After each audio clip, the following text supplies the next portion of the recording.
Friends, welcome to the new episode of my channel. আমি সৌম্যজিৎ। আজকে আমি ভাবলাম যে একটু অন্যরকম সিনেমা নিয়ে কথা বলবো, কারণ আমি গতানুগতিকভাবে আমার চ্যানেলে যেরকম ধরনের সিনেমা এবং ওয়েব সিরিজের রিভিউ পোস্ট করে থাকি, সেগুলো নয় রিসেন্ট টাইমে এসছে, নয় রিসেন্ট টাইম থেকে কিছু সময় আগে এসছে। আমি ভাবলাম যে আমার বেশ কিছুদিন আগে, বেশ বহু বহু মাস আগে আমি একটি প্লেলিস্টও খুলেছিলাম, যেটার নাম ছিল ওল্ড ইজ গোল্ড বুম্বাদা। তো সেই প্লেলিস্টে আমি আবার নতুন করে ওপেন করতে চাইছি। শুধু বুম্বাদা নামটা থাকবেন না, তার সঙ্গে অনেক নাম থাকবেন। চিরঞ্জিত চক্রবর্তী, বড় বড় নাম থাকবে, তাপস পাল, অভিষেক চ্যাটার্জি, অনেক বড় বড় নাম থাকবে। তো এই আজকের টপিক, আজকে আমি ওল্ড ইজ গোল্ড যে সিনেমাটা নিয়ে কথা বলবো, যেই সিনেমাটার নাম হচ্ছে স্বামীর আদেশ। যে সিনেমাটা আমাদের 1998-এর সিনেমা, যে সিনেমার মধ্যে মুখ্য চরিত্রে অভিনয় করেছেন প্রসেনজিৎ চট্টোপাধ্যায়, শতাব্দী রায়, বিপ্লব চট্টোপাধ্যায়, আরও অভিষেক চ্যাটার্জি থেকে শুরু করে আরও অনেকে। এই সিনেমার মধ্যে পরিচালনার দায়িত্বে রয়েছেন স্বপন সাহা। তো এই সিনেমার যে রিভিউ এবং এক্সপ্লেনেশন দুটোই আমি একসঙ্গে করব। এই সিনেমার গল্প, এই সিনেমার গল্পটা একটা ফ্যামিলি ড্রামা, যেরকমটা আমরা ছোট থেকে দেখে অভ্যস্ত, সেই ধরনের ফ্যামিলি ড্রামা এটা। যে গল্পটার মধ্যে আমরা দেখতে পাই যে প্রসেনজিৎ চ্যাটার্জি তিনি একজন লয়ার। তার তিনি যে কেসটা লড়ছেন, অপোজিট দিকে যারা ভিলেন রয়েছেন, তারা একটা টাইমে এসে শতাব্দী রায়কে তুলে নিয়ে যাচ্ছে। শতাব্দী রায় এবং প্রসেনজিৎ চ্যাটার্জি তারা হাজব্যান্ড এবং ওয়াইফ। তারপর শতাব্দী রায় যখন সেই গুন্ডাদের ওখান থেকে ফিরছেন, তখন কিন্তু প্রসেনজিৎ চ্যাটার্জির বউ অর্থাৎ শতাব্দী রায় ফিরে আসার কিছুদিনের মধ্যে তিনি হয়ে যাচ্ছেন প্রেগনেন্ট।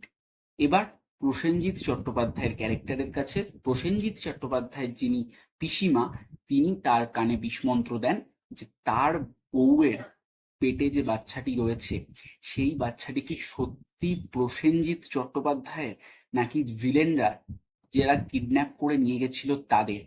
এবার তারপর প্রসেনজিৎ চট্টোপাধ্যায় সেই সন্দেহের বীজ তার মনে বপন করে দেয়, এবং তারপর প্রসেনজিৎ চট্টোপাধ্যায় সেই সন্দেহটা চলে আসে, এবং তারপর তিনি তার স্ত্রীকে যাচ্ছে তাই ভাবে অপমান করেন, এবং তারপর তিনি বলেন, তুমি তোমার মুখ আমাকে আর কোনো দিন দেখাবে না। তারপর থেকে সিনেমার নাম হয় স্বামীর আদেশ, কারণ শতাব্দী রায় তিনি বাড়ি ছেড়ে বেরিয়ে গেছিলেন, প্রসেনজিৎ চট্টোপাধ্যায়কে তার মুখ কোনোদিন দেখায়নি।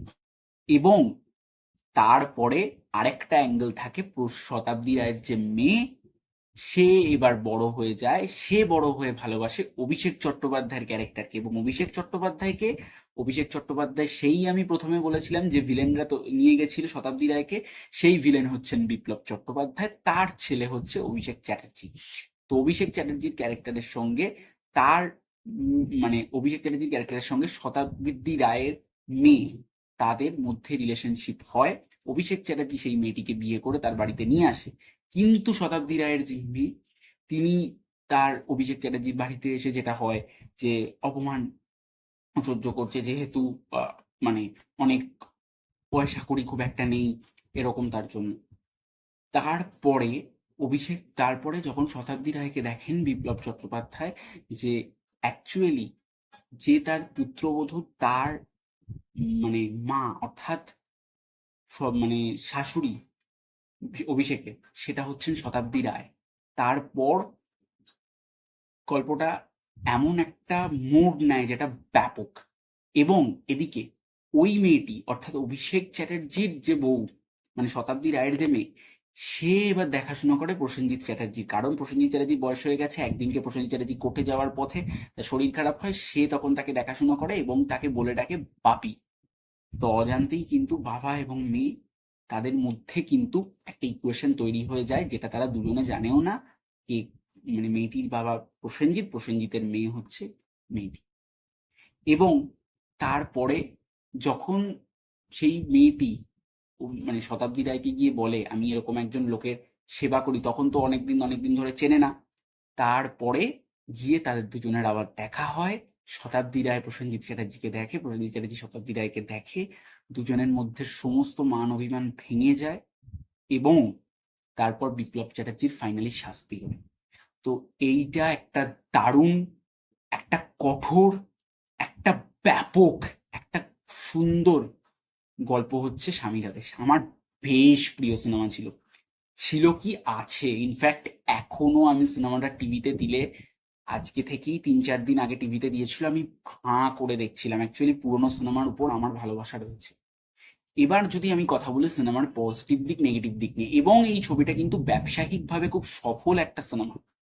এবার যদি আমি কথা বলি এই ছবির পজিটিভ দিক এবং নেগেটিভ দিক নিয়ে, এই ছবির জন্য আমার কাছে প্রথম পজিটিভ দিক, এই ছবির প্রথম পজিটিভ দিক, এখানে প্রসেনজিৎ চ্যাটার্জি, বিপ্লব চট্টোপাধ্যায় বা শতাব্দী রায়, অভিষেক চ্যাটার্জি, প্রত্যেকে যারা অভিনয় করেছে, এদের অভিনয়, পুরোনো দিনে না অ্যাকচুয়ালি অভিনয় নিয়ে কারোর কিছু কথা বলার ছিল না। কারণ পুরোনো দিনে যারা যারা অভিনয় করতেন তারা তাবড় তাবড় অভিনেতা অভিনেত্রীরা, তো এখানে অভিনয় নিয়ে কিচ্ছু বলার ছিল না। তো প্রত্যেকে ভালো অভিনয় করেছে এবং গল্পের যে মোড় সেটা ভীষণ ভালো। এবং এই সিনেমাটাতে যেরকম ভাবে ভিলেন বিপ্লব চট্টোপাধ্যায়ের সাথে প্রসেনজিৎ চ্যাটার্জির একটা টাসল, সেটা ভীষণ ভালো। অভিষেক চ্যাটার্জির ক্যারেক্টারের সঙ্গে শতাব্দী রায়ের মেয়ের যে রোম্যান্টিক পোর্শন সেগুলো ভালো, ছবির গানগুলো ভালো, স্বামীর আদেশ যে টাইটেল ট্র্যাকটা, সেটা ভীষণ ভালো। এবং প্রসেনজিৎ চ্যাটার্জিকে ফার্স্ট সিনে দারুণ লাগছিল। তারপর স্যার ওল্ড বয়সের লুকটাও যখন দেয় তখনও ভালো লাগে, বাট ফার্স্ট সিন তাকে দারুণ লাগছিল। এই যে সিনেমাটার যে যেরকম ভাবে গল্পটা এগোয়, সেই গল্পটা ভীষণ ইন্টারেস্টিং, ভীষণ ভালো। আমি ফ্যামিলি ড্রামা পছন্দ করি, আমি ফ্যামিলি ভ্যালুজে বিশ্বাস করি, তাই জন্য আমার জন্য এই ছবিটা ওয়ার্ক করেছে। এবার এই ছবির নেগেটিভ, এই ছবির নেগেটিভ পয়েন্টে কিছু নেই। আসলে পুরোনো দিনের যে ছবিগুলো থাকতো সেই ছবির নেগেটিভ পয়েন্ট বার করা ভীষণ মুশকিল। ছবির ক্ষেত্রে আমার একটা নেগেটিভ পয়েন্ট মনে হয়েছে, এই ছবিটা যখন আমি দেখি, আজকে থেকে তো আমি বহু বছর আগে দেখি, এখনো আমি দেখি, এই ছবিগুলোর সঙ্গেই আমি বাঁচি। সুতরাং ওরকম ভাবে আমি বাদবাকি রিভিউবার বা বাদবাকি লোকের মতো বলবো না বহু বছর আগেকার দেখা ছবি এখন দেখলে অন্যরকম মনে হবে, আমি একদমই সেটা বলবো। তবে আমার এখনো যেটা মনে হয়েছে, আগেও সেটা মনে হয়েছে, সিনেমাটা একটু বোরিং। তো সেটা যদি ডিরেক্টর বাবু একটু দেখতেন খুব ভালো হতো। ডিরেক্টর স্বপন সাহা ব্যাপক ডিরেক্টর। তো আশা করি ছবিটা ব্যবসায়িকভাবে সফল, সেটাই অ্যাকচুয়ালি মেন কথা। তো এই ছবিগুলো নিয়ে আমি জানি কেউ কথা বলে না, আমি কেন বলে না আমি জানি না, আমি कौन है ये लोग? कहां से आते हैं ये? অন্তত এবার থেকে বলবো। অ্যান্ড আমার চ্যানেলে আসবে, সেটা চিরঞ্জিত বাবু হোক, তাপস পাল হোক, প্রসেনজিৎ চ্যাটার্জি হোক, অভিষেক চ্যাটার্জি হোক, রঞ্জিত মল্লিক হোক, প্রত্যেকের ছবি, প্রত্যেকের ছবি নিয়ে আমি কথা বলবো। অন্তত তো প্রত্যেক দিন পারতপক্ষে একটা করে ভিডিও আমি আনি। তো যাই হোক, এটাই ছিল প্রাণের স্বামী নিয়ে রিভিউ। আমার সিনেমাটা বেশ প্রিয় সিনেমা, বেশ ভালো সিনেমা। সিনেমাটা অ্যাভেলেবেল বলতে গেলে যারা যারা দেখোনি তারা তারা যদি দেখতে চাও, সেখানে ডিজনি প্লাস হটস্টারে অ্যাভেলেবেল রয়েছে। ডিজনি প্লাস হটস্টারটা এখন জিও হটস্টার হয়ে গেছে, সেখানে অ্যাভেলেবেল রয়েছে। এবং তাছাড়াও জিও সিনেমা বা এখানে অ্যাভেলেবেল ছিল একটা টাইমে, বাট জিওটা যেহেতু এখন ডিজনি প্লাস হটস্টারের সাথে মার্চ করেছে, তো সেটাতে অ্যাভেলেবেল রয়েছে। আর সিনেমাটা টিভিতে মাঝে মধ্যে দেয়, সেখান থেকেও তোমরা দেখতে পাও।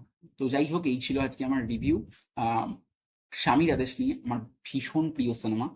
তো তোমাদের কেমন লেগেছিল সিনেমাটা, তোমরা যখন দেখেছিলে সেটা তোমরা জানাও। আর ভালো লাগলে video like, comment, share and subscribe করে পাশে বেল আইকনটি ক্লিক করো।